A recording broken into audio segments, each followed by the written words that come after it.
সব নিউজ আপনার মোবাইলে পেতে সাবস্ক্রাইব করুন প্রতিবাদী আওয়াজ।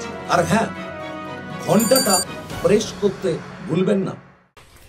এদিন সকালে তারকেশ্বরের বিভিন্ন এলাকায় দেখা যায় পোস্টারে লেখা আছে উত্তম কুণ্ডুর বেআইনি নির্মাণ ভাঙা হোক, বেআইনি বাড়ি তৈরির অনুমতি দেওয়ায় পৌরসভার জবাব চাই এবং বিএলআরও নোটিশ দিলেও বেআইনি বাড়ি ভাঙা হচ্ছে না কেন, উত্তম কুণ্ডু জবাব দাও। তারকেশ্বরের চাউলপট্টি পদ্মপুকুর জয়কৃষ্ণ বাজারে বৈদ্যবাটি চৌমাথা এলাকায় পোস্টার লাগানোকে কেন্দ্র করে চাঞ্চল্য ছড়িয়ে পড়ে তারকেশ্বর শহর জুড়ে। সম্পূর্ণ সুরক্ষিত এবং স্বাস্থ্যকরভাবে 8ই জুন থেকে আবার ওপেন হচ্ছে Arambagh resort and water park. Arambagh resort and water park, Jayrampur, Arambagh, Hooghly. উল্লেখ্য, তারকেশ্বর পদ্মপুকুর এলাকায় তারকেশ্বর ডিগ্রি কলেজের সামনে বাড়ি নির্মাণকে কেন্দ্র করে বেশ কয়েক মাস ধরেই জল ঘোলা হয়। বাড়ি নির্মাণকারী বিদায়ী পৌরসভার ভাইস চেয়ারম্যান তথা বর্তমান পৌর সদস্য উত্তম কুণ্ডু। যদিও উত্তম কুণ্ডুর দাবি, দলের অন্দরে কিছু লোক তার বিরুদ্ধে কুৎসা রটনার জন্য এইভাবে পোস্টার লাগিয়েছে। আগামীকাল বিশাল আকার একটি রক্তদান শিবিরের আয়োজন করেছেন তিনি। তার আগের দিন কেন পোস্টার লাগানো হলো নাম না করে আঙুল তুলেছেন দলের নেতা কর্মীদের বিরুদ্ধে। তিনি আরো বলেন, বেআইনিভাবে কোনো বাড়ি নির্মাণ তিনি করেননি। পুরসভায় উপযুক্ত কাগজপত্র দাখিল করে অনুমতি নিয়েই তিনি নির্মাণ কাজ চালাচ্ছেন। এমনকি বিএলআরও দপ্তর থেকে তার কাছে কোনো নোটিশ আসেনি। সাধারণ মানুষ জানে যেভাবে বিপদের দিনে তাদের পাশে দাঁড়িয়েছি এবং দলের সুনাম বাড়িয়েছি, এটাই তারকেশ্বরের একাংশ দলীয় কর্মীদের সহ্য হচ্ছে না। তারকেশ্বর এলাকায় দেখা যাচ্ছে আপনার নামে বিভিন্ন জায়গায় পোস্টার মারা হয়েছে, যেখানে লেখা হয়েছে যে আপনি কোনো বেআইনি নির্মাণ এলাকায় করেছেন পৌর এলাকায়, এবং সেটা নাকি বেআইনি এবং বিএলআর অফিস থেকে নোটিশ দেওয়া সত্ত্বেও সেটা ভাঙা হয়নি, এবং তার জবাব চেয়েছে সাধারণ মানুষ। কি বলবেন এটা? সম্পূর্ণ মিথ্যে অভিযোগ। আমি কোনো জায়গায় বেআইনি বাড়ি করিনি। আমার পদ্মপুকুরের বাড়িটা যেটা হচ্ছে সেটা আমি সম্পূর্ণ আইনি। আমার কাগজপত্র দলিল পত্র সম্পূর্ণ ঠিক, এবং আমার পারমিশন পৌরপ্রধান দিয়েছেন। আপনারা এর কোনো প্রশ্ন থাকলে পৌরপ্রধানকে করুন যে আমাকে বেআইনি কি আর আইনি। আর আমাকে বিএলআরও কোনো চিঠিপত্র কিচ্ছু ধরায়নি। উনি মাপ ঝোপ আমার সঙ্গে কিচ্ছু করেনি। উনি কোনো নোটিশ, ভাঙার নোটিশ আমাকে দেয়নি। সম্পূর্ণ ভিত্তিহীন খবর। এবং আমরা যেই লকডাউনে যে আমি এরকম মানুষের পাশে থেকেছি, এটা সহ্য করতে পারেনি অনেকেই। তাতে যে মানুষ আমাকে বলেছে যে আপনি ভালো কাজ করছেন, শুধু তাই নয়, এতদিন কেন চুপ ছিল আমি তাদের কাছে প্রশ্ন করি। এবং আমার কালকে একটা বিশাল বড় রক্তদান শিবির 12 জায়গায় একসঙ্গে হচ্ছে, যেখানে হাজার হাজার মানুষ রক্ত দেবে। সেই কালিমালিপ্ত করতে আমার নামে এইসব করছে। এতে আমাদের নিজেদের লোকও কিছু জড়িত আছে কি না আমি জানি না, আমার মনে হয়। ঠিক আছে, কে জড়িত আছে না আছে আমি এসবের কৈফিয়ত দিতেও কাউকে দাঁড়াই। আমার যদি আইনের বাইরে আমি যদি কাজ করে থাকি, আমি আইনের সঙ্গে থাকি। আইনের পথে কোনো জায়গায় আমার বাধা সৃষ্টি করার জায়গা নেই। আইন যেটা করবে সেটাই হবে। যদি ভেঙে দিতে হয় ভেঙে দিক, আমার কোনো আপত্তি নেই। আইনের জায়গায় যদি আমাকে দেখায় যে এখানটা ভাঙতে হবে, আমি নিজে দাঁড়িয়ে থেকে ভেঙে দেবো, আমার কোনো আপত্তি নেই। আপনি লিগালি করেছেন বাড়ি? একদম 100% লিগালি। আমার যদি আমি লিগালি না করতাম, যদি আনলিগাল বাড়ি হয় তাহলে আমার ভেঙে দিক, আমি তো বলছি। এবং আমাকে পৌরপ্রধান পারমিশন দিয়েছে আমি, এবং সম্পূর্ণ লিগালি আমি বাড়ি করেছি, তাহলে তার জবাব পৌরপ্রধানের সঙ্গে নিই। কালকে বিশাল একটা রক্তদান শিবিরের আয়োজন করছেন, তার আগের দিনে এই ধরনের ঘটনা, আপনার বিরুদ্ধে পোস্টার, মানে কি বলবেন এটাকে? আমি জোর গলায় বলবো, আমাদের নিজেদের লোক কিছু থাকতেও পারে, নাও থাকতে পারে। আমি কারোর নামে বলতে চাইছি না, আমি কাউকে দোষ দিতে চাইছি না। ঠিক আছে, আমার আইন যেটা চলবে আমি সেই আইনের পথে। মানে আপনার দলেরই আপনার বিরুদ্ধে যারা কি করেছে, এটা যারা সহ্য করতে পারছে না আপনার? না, এটা আমার কাজ। আমি তৃণমূল কংগ্রেসে করি।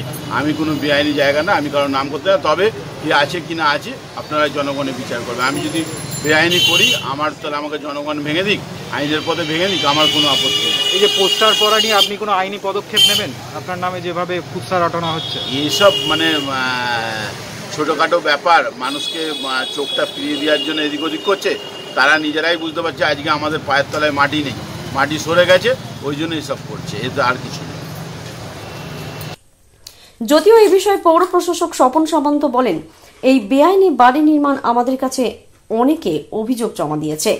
কয়েক মাস আগে বিএলআরও দপ্তর থেকে আমাদের চিঠি করা হয় যে পদ্মপুকুর এলাকায় যে বাড়ি নির্মাণ হচ্ছে তার নিকাশি খাল বুঝিয়ে, তা প্রায় 8-10 ফুট জায়গা বুঝিয়ে আসে আমাদের কাছে 2/11/19 এবং 6/11/19 আমাদের বিভিন্ন মানুষের কাছ থেকে অভিযোগ আসে।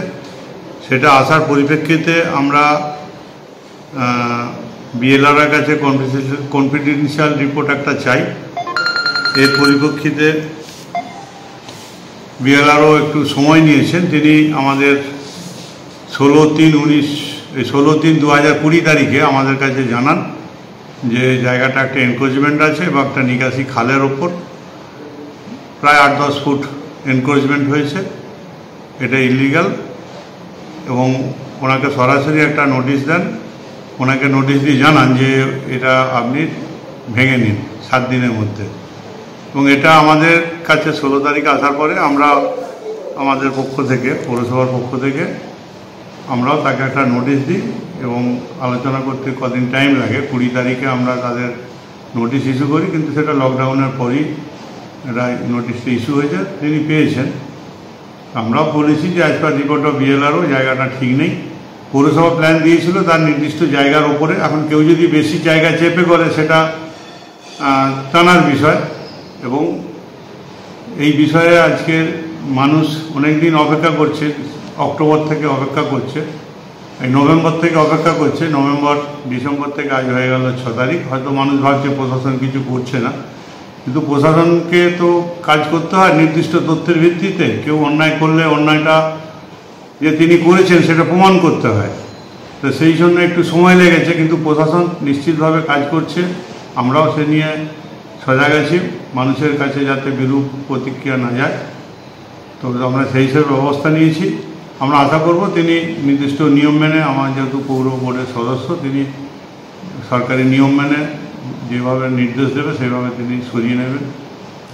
আজকের পোস্টার বিতর্ক নিয়ে তিনি দলের বিরুদ্ধেই আঙুল তুলছেন। তিনি তার দাবি যে তার অভিযোগ যে দলেরই কিছু লোক তাকে কুৎসা রটানোর জন্য বা তার বিরুদ্ধে অপপ্রচার করার জন্য এই পোস্টার সাটানো হয়েছে। এটা একেবারে সঠিক কথা নয়, কারণ যারা নভেম্বরের 19 তারিখ থেকে অভিযোগ করছে সেই মানুষরা হয়তো দেখছে এতদিন ধরে কিছু হয়নি, অভিযোগ তো করেছে মানুষ, কিছু করছে না, তাদের ক্ষোভের বহিঃপ্রকাশ সেটা হতে পারে। আর যখন কেউ কোনো সমস্যা পড়ে সে তো কারো ঘাট দিয়ে নিজের দোষটাকে ঢাকতে চায়, এটা তেনার বিষয়। এটা নিয়ে দলের কেউ জড়িত আছে বলে আমার মনে হয় না, কারণ দলেরই তো সুনাম বদনাম। যারা এসব কাজ করছেন তাদের ভেবেই করা উচিত, দল যাতে বিড়ম্বনায় না পড়ে সেরকম ভেবেচিন্তে কাজ করলে আমার মনে হয় আজকের এই প্রশ্ন কেউ করতেন না। তারকেশ্বর পৌরসভার ভাইস চেয়ারম্যান উত্তম কুণ্ডু গোটা তারকেশ্বর জুড়ে তোলাবাজি এবং উনি নিজের রাজত্ব মনে করে যেখানে যা ইচ্ছা বেআইনি নির্মাণ, মানুষকে হুঙ্কার অর্জন, তোলাবাজি নানা রকম উনি করেছেন। তা এই বিষয়টা বিশেষ করে এই যে বেআইনি নির্মাণ উনি করেছেন, এই বেআইনি নির্মাণের জন্য আমরা কিছুদিন আগেই তারকেশ্বর পৌরসভায় আমরা ডেপুটেশন দিয়েছিলাম এবং আমরা সেখানে গিয়েই জানতে পারছি যে ওদের নিজেদের গোষ্ঠীদ্বন্দ্ব ব্যাপক হারে চলছে আর তার জন্য সাধারণ মানুষ কোনো পরিষেবা পাচ্ছে না। তাই আজকে যে পোস্টার পড়েছে এ পোস্টার তৃণমূলেরই গোষ্ঠীদ্বন্দ্ব, এখানে বিজেপির কোনো কথাই নেই। উত্তম কুণ্ডু, স্বপন সামন্ত দুজনের মধ্যে বিবদমান দুটো গোষ্ঠী, তারা করেছে নিজেদের ব্যাপার, এখানে আমাদের কোনো ব্যাপারই নেই। সারা বিশ্ব এক গভীর সংকটে, সাথে সাথে আমাদের দেশও। গুজব ছড়াবেন না, গুজবে কান দেবেন না। করোনা ভাইরাস যাতে মহামারীর আকার না নিতে পারে, সমস্ত সরকারি নির্দেশিকা পদে পদে মেনে চলুন, লকডাউনের সঙ্গে থাকুন এবং গৃহবন্দী থাকুন। নমস্কার।